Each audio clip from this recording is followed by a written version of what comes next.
Break के बाद आपका एक बार फिर स्वागत है हमारी इस खास पेशकश में। हम बात कर रहे हैं मोदी जी इंडिया मांगे मोर।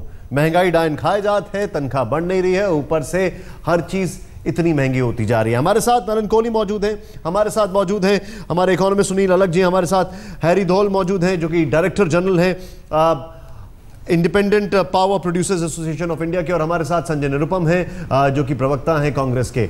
लेकिन बड़ा सवाल यहां पर 5 मुद्दों पर हम बात कर रहे हैं। पहला तो ये कि आखिर महंगाई कैसे कम होगी, दूसरा ये कि किसानों की मदद कैसे होगी, तीसरा ये कि बिजली की जो कमी है इसकी पूर्ति कैसे होगी, चौथा ये कि रोजगार कैसे लाए जाएंगे, और पांचवा जो कि सबसे महत्वपूर्ण है, इनकम टैक्स में क्या कोई हेरफेर होगा जिससे कि लोगों की जेब से पैसा कम निकले।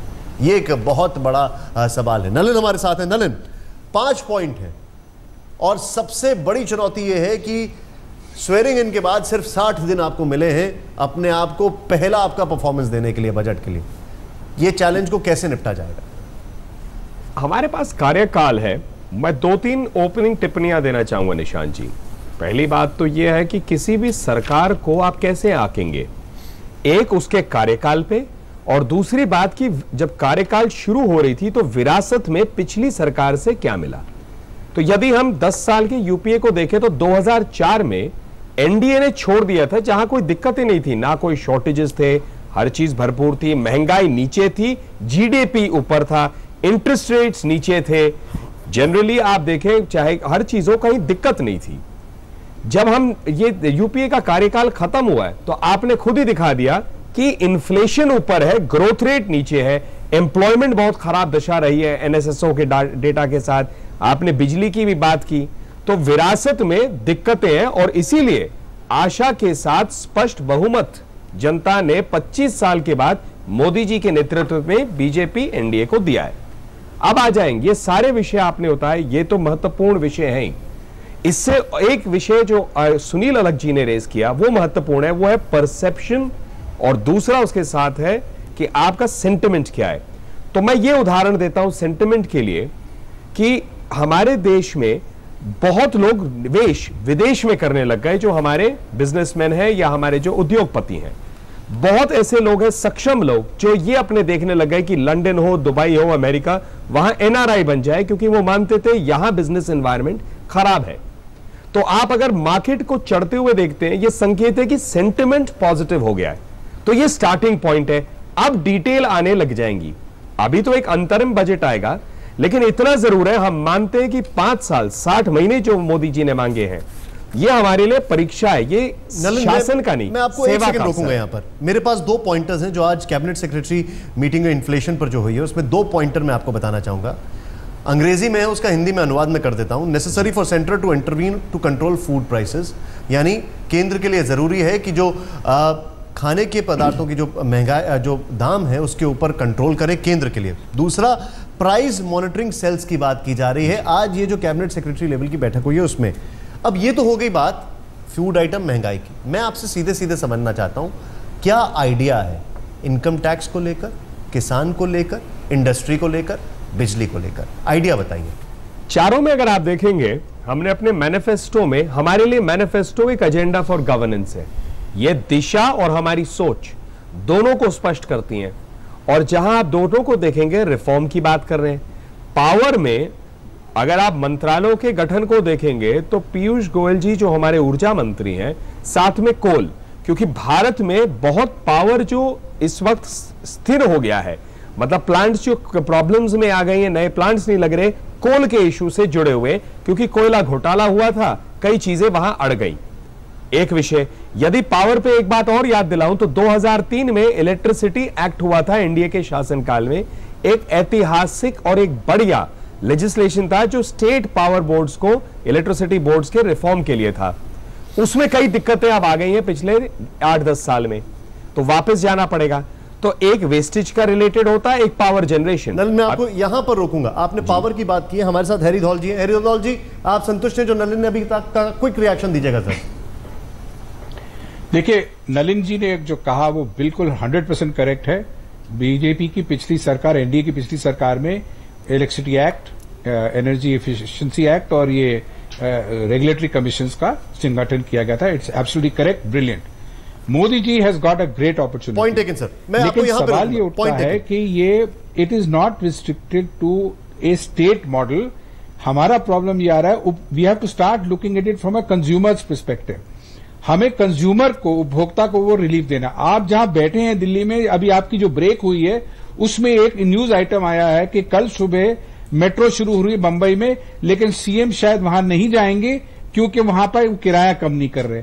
अब जो फैक्टर्स जाते हैं इस प्रोजेक्ट को बनाने में, जो कॉन्ट्रैक्ट साइन किए 25-25 साल का, जहां हजारों करोड़ रुपए लग रहे हैं, वो कॉन्ट्रैक्ट की कोई सैंक्टिटी तो होनी चाहिए भाई। अगर ऐसे निवेश कैसे आएगा? पॉइंट मेड बाय नलिन जी, और इनका पॉइंट जो है बिल्कुल करेक्ट है माय फ्रेंड मिस्टर सुनील अलग के, सेंटिमेंट कहां से आएगा संजय जब जी? तक आप कॉन्ट्रैक्ट को ऑनर ही नहीं करेंगे। हैरी धौल जी जो कह रहे हैं, संजय जी आपका क्विक रिएक्शन उस पर। नहीं, महंगाई कम करना इस सरकार की जवाबदारी बनती है, क्योंकि महंगाई के मुद्दे पर ही ये सरकार आई है और मैं पूरी तरह से इनको शुभकामना देता हूं। इस सरकार की सेक्रेटरी है हमारे। नहीं संजय जी, सवाल कुछ और। सवाल ये है जो मेट्रो आने वाले दिनों में ये काम करके देना पड़ेगा। मेट्रो रेल का एग्जाम्पल साइड किया गया है कि आप कॉन्ट्रैक्ट ऑनर नहीं कर रहे हैं। एक मिनट, ये पूरी बात हो जाने दीजिए जरा सा। तो एक महंगाई की बात होगी। दूसरी बात, जहां तक मेट्रो की बात है, ये पिछले 2-3 महीने से सरकार और रिलायंस कंपनी के बीच बहस चल रही है। भाड़े की जो दर रिलायंस कंपनी तय कर रही है वो सही नहीं है, उससे मुंबई की आम जनता को राहत नहीं मिलेगी। सरकार ने कहा कि आप भाड़े की दर कम करिए। अगर भाड़े की दर कम करते हैं तो जो रिकवरी है, रिकवरी का टाइम बढ़ता है। आप जल्दी से जल्दी रिकवरी करने की बात क्यों कर रहे हैं? और कभी भी कॉन्ट्रैक्ट के सेंटिमेंट के खिलाफ जाके कोई भी सरकार भाड़े की दर कम करने की जिद नहीं करेगी। हां, अब प्राइवेट कंपनी को चाहिए कि सरकार की भावनाओं का भी ख्याल रखना पड़ेगा, क्योंकि अंततः प्राइवेट कंपनी जनता की सेवा करने के लिए उतरी है, अपना घर नहीं बना रही है। एक मिनट संजय जी, मैं सिर्फ इतना कहूंगा कि अब सब कुछ करना है। पहले 3 साल से कुछ करना नहीं था, अब कंपनियों को भी देखना है, पॉलिटिशियंस को भी देखना है, सबको देखना है। इस साल वो पॉइंट मैंने ले लिया। मैं सिर्फ अपने दर्शकों को, आपने तो एक्सप्लेन किया था कि करंट अकाउंट डिफिसिट क्या है, मैं वेरी सिंपल टर्म्स में बता देता हूं, आपके लिए नहीं, मैं दर्शकों के लिए बता रहा हूं। देखिए, फिस्कल डिफिसिट जो है वो आप रुपए छाप कर अपना फिस्कल डिफिसिट कम कर सकते हैं, आप अपना एक्सपेंडिचर डिफर करके आप कर सकते हैं, लेकिन इन्फ्लेशनरी हो सकती है। करंट अकाउंट डिफिसिट के लिए मतलब जो आपको डॉलर चाहिए, जो आप इंपोर्ट कर रहे हैं और जो आप एक्सपोर्ट कर रहे हैं, उसका जो डिफरेंस है वो आप डॉलर तो छाप नहीं सकते हो। तो आपका अगर एक्सचेंज रेट आपने बढ़ा दिया पिछले 3 साल में, तो करंट अकाउंट डिफिसिट बढ़ गया। आप जितना इंपोर्ट कर रहे हैं उतना आप एक्सपोर्ट भी नहीं कर रहे हैं, किसी को नहीं दे रहे हैं। तो डॉलर अगर नहीं छाप सकते हो तो मैं come back again to perception. अगर अभी इन्वेस्टमेंट आएगा डॉलर में, अगर अब लोग मैन्युफैक्चरिंग सेटअप करेंगे तब जाके सॉल्व होगा।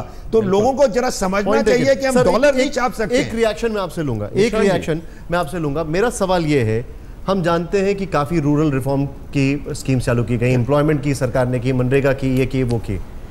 महंगाई बहुत ज्यादा थी, अन्न पहुंच नहीं रहा था, फिर भी 1.5 लाख करोड़ का फूड ग्रेन का वेस्टेज हो रहा था। वही मैं कह रहा हूं कि देखिए, गवर्नमेंट जब आपने अभी अनाउंस किया कि सेंटर विल कंट्रोल, मतलब कि जब प्राइसेस, सेंटर को क्या करना है? अगर आप देखिए अनियंस का दाम बढ़ रहा है या आलू का, किसी चीज का दाम बढ़ रहा है, अनाउंस कर दो कि हम इंपोर्ट कर रहे हैं, ऑटोमेटिकली जितने डीलर्स हैं सब आप वो रखेंगे नहीं, वो बेच देंगे अपना माल, क्योंकि अगर आप इंपोर्ट करेंगे तो उनका दाम घटेगा।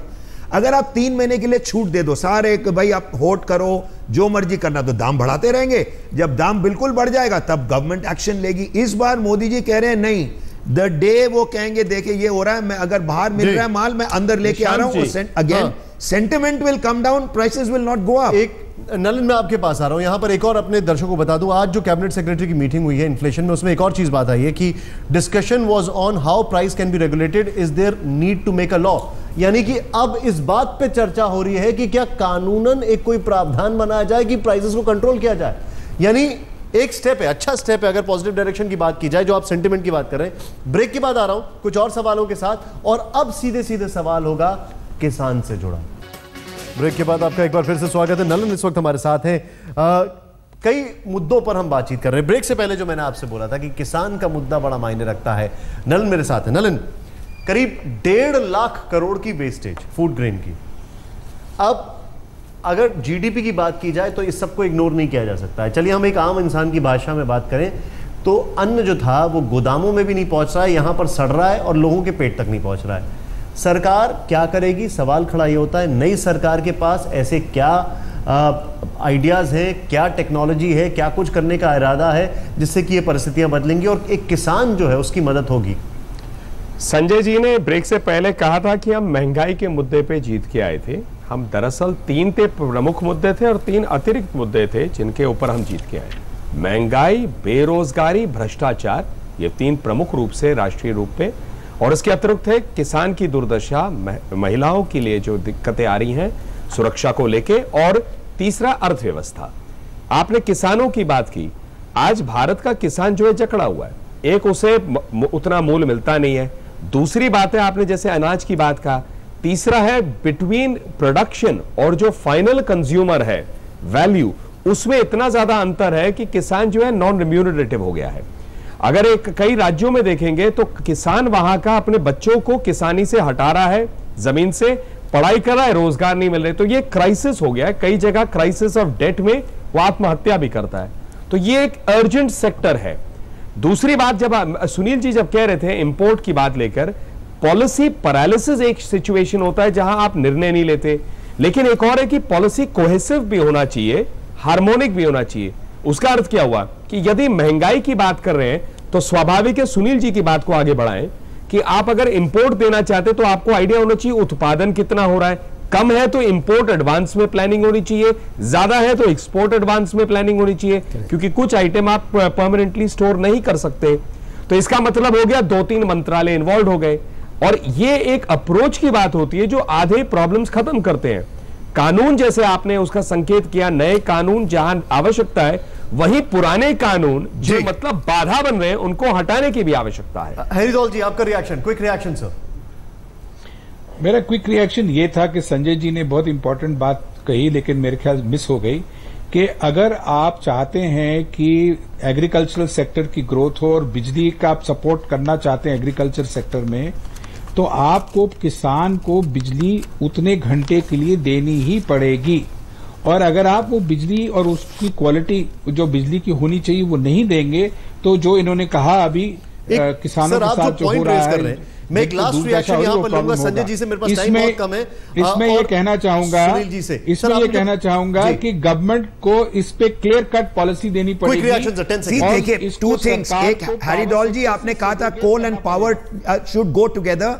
मोदी जी ने एक ही मिनिस्टर पीयूष गोयल को दोनों कोल और पावर दिया है। That's the first step, is understood the connection. Second, जो आप देखिए गुजरात में डेजर्ट एरिया है, पानी की कमी है, इलेक्ट्रिसिटी की कमी थी, फिर भी उन्होंने एग्रीकल्चरल ग्रोथ 10% दिखाया है। संजय जी, लास्ट रिएक्शन आपका, पॉइंट टेकन। संजय जी, आपका लास्ट रिएक्शन। जहां तक एग्रीकल्चर की बात है, तो याद रखने की आवश्यकता है। एक चीज, छोटी चीज, एक चीज, अभी आप जहां बैठे हैं दिल्ली में, there is right now power cuts happening. This is the national capital. रोकना चाहूंगा, दिस इज द शेम। मेरे लिए अपनी बात पूरी कर लूं जी, एक मिनट हरिदौल जी।